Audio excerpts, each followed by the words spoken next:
teman-teman sekalian, Nabi SAW bersabda, siapa yang membangun masjid walaupun sekecil lubang untuk burung bertelur, maka Allah Subhanahu wa Ta'ala akan membangunkan untuk dia sebuah istana di dalam surga.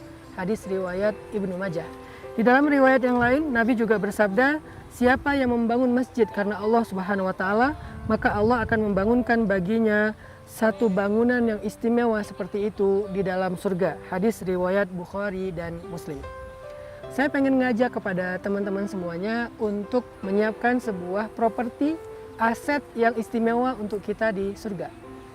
Walaupun surga itu adalah ciptaan Allah yang mahal sekali harganya, nggak usah surga ya, di bumi aja kita mau beli tanah mahal banget, apalagi mau membeli pulau, membeli istana itu mahal banget.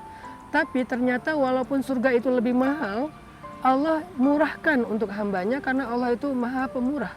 Memurahkan karena Allah sayang kepada hambanya. Dan untuk bisa punya aset, properti di surga itu jauh lebih mudah daripada punya aset dan properti di dunia. Kita kalau mau punya aset properti di dunia, kita harus bekerja sekian tahun, nyicil sekian belas tahun. Itu pun cuman sepetak rumah yang tidak terlalu besar. Itu butuh belasan tahun untuk kita cicil atau bekerja, menabung. Sedangkan properti atau aset di akhirat, di surga, jauh lebih murah. Hanya dengan membangun masjid rumah Allah, yang di dalamnya nanti akan makmur dengan kebaikan-kebaikan, ibadah, ilmu, dan dakwah, maka walaupun yang kita berikan untuk membangun rumah Allah itu hanya cukup untuk seukuran lubang burung, ketika burung bertelur ada lubang kecil, seukuran itu saja, berapa? 10.000, 15.000 rupiah. Ibaratnya hanya membelikan satu keramik seharga mungkin 30.000 rupiah. Keramik itu kegedean dibandingkan lubang burung. Setengah keramik 15.000 rupiah, itu aja sudah Allah bangunkan aset properti istana di dalam surga. Begitu pemurahnya Allah, Masya Allah. Maka apa yang membuat kita untuk menunda-nunda kebaikan, mengambil bagian dalam investasi akhirat ini? Kenapa kita berpikir bahwa kalau mau sedekah harus punya uang lebih dulu, harus punya uang banyak? Bukankah dari sisa jajan kita bisa membangun rumah di surga? Bukankah dari sisa kita belanja untuk kebutuhan sehari-hari kita bisa menyiapkan rumah di surga? Ibu-ibu, kebutuhan sehari-hari belanja berapa? 200.000, sisain 10.000, 15.000, 20.000, maka itu sudah bisa membangun sebuah istana, bukan rumah di dalam surga. Teman-teman mahasiswa atau siswa, dari jajanannya di handphone, membeli pulsa, membeli kuota, dan seterusnya, sisain 5.000 aja. Maka itu sudah bisa membangun istana di dalam surga.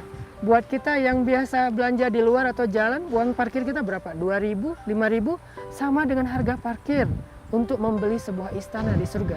Maka dari itu saya punya sebuah proyek langit, membangun masjid yang insya Allah masjid itu akan kita ramaikan dengan ibadah, taklim, dan dakwah anak muda setiap hari. Dulu saya tuh kalau misalnya bikin taklim sebelum pandemi, seminggu sekali itu yang hadir antara 5.000 sampai 10.000 dan itu rutin setiap pekan. Cuman kita masih ganti-ganti masjid karena memang kita belum punya markas sendiri. Sehingga kita belum bisa mengembangkan program-program lain selain hanya taklim saja. Nah sekarang kita akan punya markas sendiri di pesantren dan kita punya masjid sendiri, sehingga kalau misalnya nanti sudah jadi insya Allah dan sudah selesai juga masa pandemi atau PPKM, kita berdoa kepada Allah, kita akan buka taklim itu setiap hari ramai, dari subuh sampai isya, bahkan tahajud ramai dengan orang yang beribadah. Sehingga siapapun yang ikut terlibat dalam proyek langit ini, saya yakin sahamnya atau investasinya akan berbuah amal jariah yang tidak sedikit, yang tidak sebentar, yang tidak cuma sekali, tetapi terus mengalir dengan deras dalam jumlah yang besar.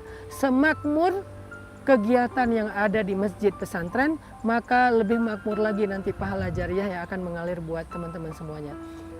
Kadang kita membangun masjid tetapi masjidnya tidak punya program. Itu yang buat kita kadang-kadang sering ngerasa sedih gitu. Sementara masjid pesantren, kita udah ada program sebelum ada masjid. Sekarang programnya kita lakukan di kelas, di saung, di lapangan.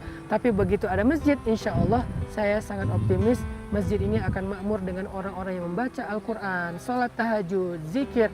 Dan kita yang punya saham atau investasi dalam pembangunan masjid itu pasti akan mendapatkan pahala dari semua amalan yang ada di dalam masjid itu sampai hari kiamat insya Allah. Yuk support pesantren dengan membangun rumah Allah yang bernama Masjid Ar-Rahilah. Barakallahu fikum.